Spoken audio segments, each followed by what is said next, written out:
Grandes civilizações.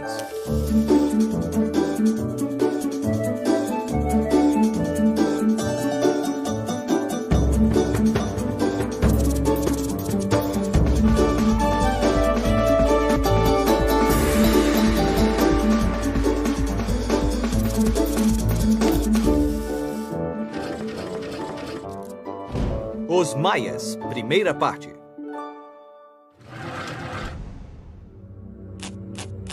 Vestígios da lendária civilização maia ainda existem hoje, assim como os mistérios que deixaram para trás.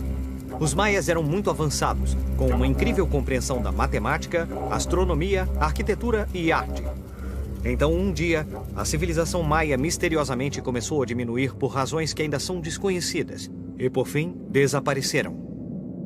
A civilização maia era, na realidade, uma série de muitos povos diferentes que ocupavam terras que hoje ficam na Guatemala, em Honduras, no Belize e na península de Yucatán, no México.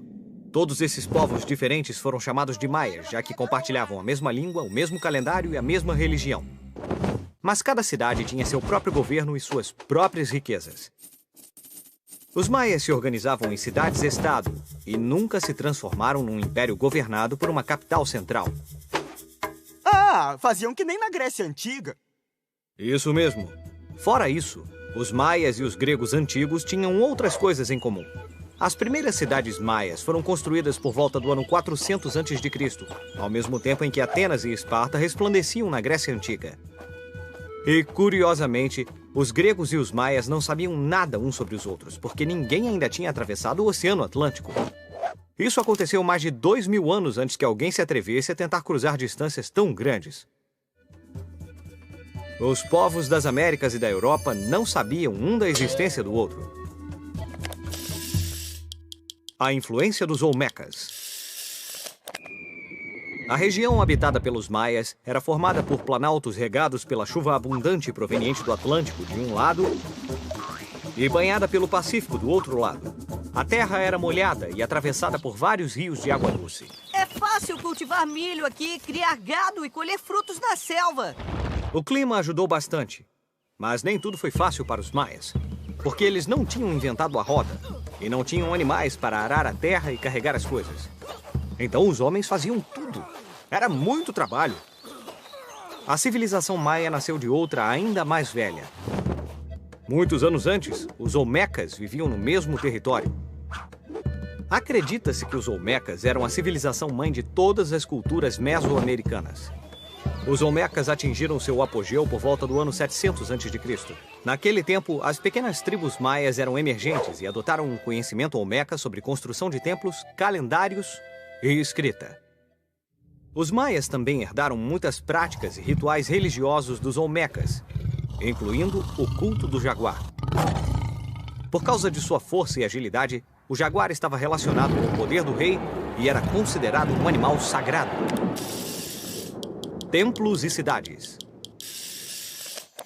Evidências de antigos maias permaneceram escondidas da civilização moderna durante séculos, emperradas sob a vegetação tropical densa. Foi apenas muito recentemente que alguns exploradores e arqueólogos começaram a descobrir as incríveis ruínas de antigas cidades maias.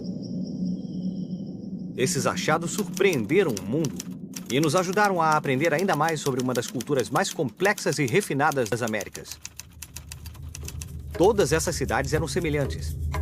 Cada uma tinha uma grande praça, onde a maior parte das construções importantes eram erguidas. As pirâmides. As pirâmides eram grandes templos cujos picos serviam de cenário para cerimônias de rituais de sacrifício. As pessoas se reuniam embaixo, na praça principal, e participavam ativamente dessas cerimônias, cantando, dançando e implorando aos deuses que aceitassem os sacrifícios. Os maias eram muito religiosos e acreditavam que tudo o que acontecia era decidido pelos deuses. Por essa razão, construíram templos enormes em que se realizavam rituais para honrá-los. A pirâmide principal, na cidade de Tikal, media mais de 70 metros de altura e era tão alta quanto um prédio de 10 andares. Os maias ergueram as pirâmides o mais próximo dos deuses no céu. As pirâmides atingiam tais alturas de uma forma muito estranha. Cada vez que um rei morria, os arquitetos ordenavam a construção de uma outra camada sobre uma pirâmide existente. Desta maneira, camada por camada, a pirâmide crescia lentamente. Os sacerdotes maias e os governadores viviam ao redor dos templos. Um pouco mais longe moravam os chefes militares. E ainda mais longe viviam os comerciantes e artesãos. Fora da cidade, perto dos campos de cultivo, moravam os camponeses e os escravos, cujos trabalhos davam suporte a toda a sociedade. O calendário. Os maias notaram que as estrelas no céu mudavam de posição ao longo do dia. Mas quando um ano terminava, essas estrelas retornavam às suas posições originais e começavam um novo ciclo. Isso significava que, observando o Sol, a Lua e as estrelas, os maias poderiam saber que dia do ano era, o que lhes permitiu planejar o melhor dia para plantar sementes e para colher. Durante séculos, eles estudaram os céus, aprendendo mais e mais sobre as estrelas que eles acreditavam serem deuses poderosos. Os maias usaram suas pirâmides como observatórios astronômicos, e foram os sacerdotes que acumularam todo esse conhecimento. Com paciência meticulosa, os sacerdotes maias criaram um calendário de rótulos que associava dois calendários. O calendário Raab era baseado no ciclo solar, e o calendário Tzolk'in era baseado no ciclo lunar. O calendário solar dos maias era de 365 dias, exatamente como o nosso, mas a maneira como eles entendiam o tempo era totalmente diferente. Os maias não acreditavam que o tempo era linear, quer dizer, que se movia em linha reta, na qual eram definidos os dias um após o outro, sempre seguindo adiante. Para eles, o tempo não tinha um começo ou um final. Tudo começava de novo a cada ano, razão pela qual o calendário utilizado tinha a forma de uma roda. Os maias eram mestres em números. Eles podiam calcular números que ultrapassavam 1 bilhão. O fato que mostra que eles tinham um profundo conhecimento de matemática foi a utilização do zero, que eles representavam em forma de um caracol. Mas zero não é um número, não é nada. Por isso zero não conta. Olha, Pipo, zero significa nada. Mas é um número e é também um conceito. Por mais estranho que pareça, a ideia do zero avança a compreensão em matemática. E os maias já estavam usando o zero 900 anos antes de os árabes o introduzirem na Europa. Vamos usar nossa bússola do tempo para ver o que estava acontecendo nos outros lugares do mundo nessa mesma época. O que estava acontecendo no Oriente Médio, enquanto os maias foram misteriosamente abandonando suas cidades? Ao mesmo tempo em que a civilização maia estava em declínio, do outro lado do mundo, a lendária cidade de Jerusalém estava nas mãos dos árabes. Os árabes tinham tomado a cidade dos bizantinos havia alguns séculos. Mas no ano 1071, os turcos retomaram Jerusalém e assumiram o controle da cidade. Os turcos proibiram a entrada de peregrinos cristãos que viajavam para visitar o Santo Sepulcro de Jesus. E isso não agradou nem Roma, nem Constantinopla em nada. No Vaticano, o Papa Urbano II exortou os cristãos para libertar Jerusalém para o cristianismo, e assim começou a Primeira Cruzada, ou Guerra da Cruz. Em 1096, uma força europeia reuniu-se com um exército de Constantinopla. Seus líderes foram inspirados não só pela fé religiosa, mas também pelo desejo de aumentar sua riqueza e conquistar territórios. Após 3 anos de luta, finalmente Jerusalém foi libertada. Depois, os exércitos da Europa tentaram criar ainda mais reinos cristãos no Oriente Médio, mas nenhuma das 7 cruzadas que se seguiram tiveram o mesmo sucesso. Cristãos e os exércitos muçulmanos lutaram por 200 anos, e por fim, os cristãos nunca conseguiram recuperar a Terra Santa. Tanto esforço, tantas guerras, tudo isso pra nada. Bom, não exatamente. Durante os 2 séculos das cruzadas, muitos europeus foram capazes de emergir da escuridão da Idade Média, graças a seus contatos estreitos com os povos esclarecidos do Oriente.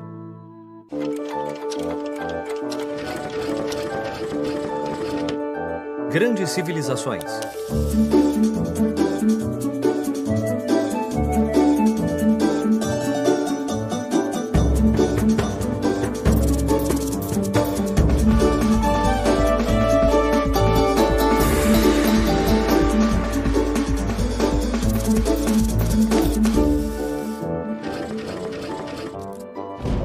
Os Maias, segunda parte. A criação do homem. O Popol Vuh é o livro sagrado do povo Quiché, que são descendentes dos Maias. O conto narra como os deuses Tepeu e Gucumatz se tornaram os deuses da criação. Terra! Disseram.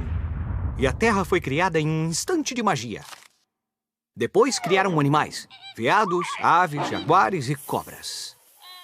Como essas criaturas não sabiam falar, não podiam orar aos deuses criadores.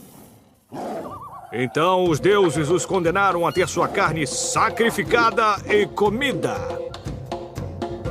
Face ao fracasso de sua primeira criação, os deuses chegaram com outro ser. Dessa vez, eles o fizeram com sujeira e lama. Mas a simples criação de sujeira e lama despedaçou-se. Era muito macia e não tinha nenhum movimento ou força. Quando estava na água, não podia ficar de pé. Tepeu e Gucumatz ficaram decepcionados, mas tentaram mais uma vez. Eles perguntaram a algumas cartomantes como fazer um homem. E elas disseram: vocês têm que colocar um pouco de madeira no conjunto e essa madeira tem de ser esculpida pelo Criador. Então fizeram bonecos de madeira. Mas como não tinham coração e razão, não conseguiam lembrar quem eram seus criadores e vagavam sem rumo. Os deuses ficaram furiosos e mandaram muita chuva e uma grande inundação sobre a terra. As pessoas de madeira corriam desesperadamente de um lado para o outro. Muitas ficaram ilhadas na inundação, enquanto outras encontraram proteção nas árvores. Assim, mais uma tentativa teve que ser feita. Ok, dessa vez vamos saber a verdade. Finalmente, os deuses criaram seres humanos que eram inteligentes, obedientes e respeitavam seus deuses. Era assim que os maias acreditavam que os humanos começaram a existir. O jogo de bola maia. Uma forma que os maias tinham de agradar aos deuses era jogando um jogo de bola. Bem-vindo mais uma vez ao jogo de bola maia. Não é igual a nenhum jogo que você já viu antes. Ele funciona assim. Os concorrentes têm de acertar essa bola de látex pesada bem dentro desse anel de pedra que é colocado na parede. Pode até parecer fácil, mas não é só isso. Prestem atenção. Para mover a bola, não poderiam usar nem as mãos, nem os pés. Só poderiam bater na bola com os ombros, joelhos e quadris. Esse jogo é realmente uma questão de vida ou morte. Para a equipe vencedora, a glória e a fama. Para o time perdedor, bom, os perdedores eram sacrificados e utilizados para honrar os deuses. A gente perdeu, é? Foi 3-2? Registrar o passado. Quem são estes homens esculpidos em pedra? Por que os outros estão a seus pés usando máscaras? Que mistérios estão escondidos por trás desses símbolos maias esculpidos há tanto tempo? Os artistas maias passaram uma grande parte do tempo imortalizando grandes momentos de sua história. Assim, as futuras gerações seriam capazes de entender melhor quem eram seus antepassados e de sentir orgulho deles. Um exemplo pode ser encontrado nesses afrescos datados de 790 d.C., descobertos na cidade de Bonampak. Neles, podemos ver a decoração elaborada de guerreiros enfrentando outras figuras que estão quase nuas. Esse afresco retrata o triunfo dos valentes guerreiros maias superando os inimigos. Mas os maias não apenas deixaram um registro de sua história através de pinturas. Eles também criaram um sistema de escrita baseado nessas formas quadradas com símbolos que chamamos de glifos. Os glifos podem representar coisas, animais ou deuses, assim como pensamentos e ideias. Os escribas maias os combinavam para formar frases curtas. Usando esses símbolos, os maias eram capazes de registrar partes de sua história e do funcionamento da sociedade. Como? Bom, vamos analisar cuidadosamente essas esculturas. Cada elemento esculpido na pedra tinha um significado. Por exemplo, essas pessoas enfrentando-se umas às outras eram os reis. Aqui podemos ver que um deles estava entregando o poder a seu sucessor. E nos detalhes, podemos ver todos os seus pensamentos esculpidos em torno de suas cabeças. Ah, parece uma antiga revista em quadrinhos maia. Ainda estamos descobrindo mais sobre os maias, lendo essas inscrições. O misterioso desaparecimento. Apesar do seu brilhantismo, a civilização maia chegou a um fim súbito e misterioso. Por volta do ano 900 d.C., todas as suas cidades foram misteriosamente abandonadas. Alguns maias embrenharam-se na floresta, enquanto outros viajaram para a península de Yucatán, onde criaram novas cidades, como Chichén Itzá, Mayapan e Uxmal. Não se sabe por que os maias abandonaram suas cidades. Alguns pesquisadores modernos têm essa teoria. Durante os últimos anos da civilização maia, um grupo de governadores ambiciosos começou a olhar de cima a sabedoria de seus ancestrais. Tornaram-se menos interessados em matemática e ciências e estavam apenas preocupados com o aumento do seu poder militar e com a conquista de cidades vizinhas. Essas guerras causaram morte e destruição. E depois de alguns anos de seca, veio a escassez de alimentos. Os sobreviventes tiveram de abandonar suas casas em busca de comida e paz. Quando os espanhóis chegaram em 1527, havia apenas algumas cidades enfraquecidas a leste. Os espanhóis tinham vindo conquistar os maias, que mesmo em seu estado debilitado foram capazes de enfrentá-los numa luta dura. Além disso, os maias não tinham governo central para ser conquistado, nem um rei para ser derrubado. Isso significava que os espanhóis tiveram que derrotar cada cidade uma por uma. 200 anos depois, os maias foram finalmente conquistados. Das origens humildes ao clímax de sua potência e depois para o declínio misterioso, os maias foram um dos povos mais surpreendentes e sofisticados na América pré-colombiana. Vamos usar nossa bússola do tempo para ver o que estava acontecendo nos outros lugares do mundo nessa mesma época. O que estava acontecendo na Europa, enquanto os espanhóis estavam conquistando as cidades-estado debilitadas dos maias na península de Yucatán? Naquele mesmo momento, a Europa vivia o auge de uma das transformações mais decisivas de sua história: o Renascimento. Renascimento? Você quer dizer que eles voltaram da morte? Como se fossem zumbis? Bom, não exatamente, Pipo. O Renascimento estava relacionado às ideias, à arte e ao conhecimento que tinham feito da Grécia e Roma civilizações tão incríveis. Ao longo dos séculos XV e XVI, os europeus estavam renovando sua paixão pela aprendizagem e pela descoberta. Essas mudanças radicais na forma como as pessoas pensavam e aprendiam marcou o fim da Idade Média e o início do mundo moderno. Alguns acreditam que o Renascimento começou na Itália, quando os intelectuais, artistas e cientistas começaram a questionar os ensinamentos religiosos rigorosos que tinham bloqueado o desenvolvimento da aprendizagem. Após a queda de Constantinopla em 1453, que ficou nas mãos dos turcos otomanos, muitos antigos manuscritos gregos começaram a chegar à Itália. Pouco tempo depois, um alemão chamado Johannes Gutenberg inventou o primeiro tipo de prensa móvel. Ele ajudou a imprimir uma maior quantidade de livros a um custo menor, o que significa que essas novas ideias eram acessíveis a um número maior de pessoas. Algumas descobertas feitas naquela época eram dificilmente aceitas pelo clero e pelas autoridades. Uma delas foi feita por um cientista chamado Nicolau Copérnico.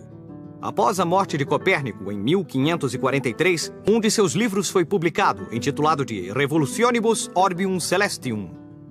Nela, ele explicava como descobriu que a Terra girava em torno do Sol. Essa ideia, que é tão comum hoje, foi um verdadeiro desafio, porque até então, todos acreditavam que a Terra era o centro do universo.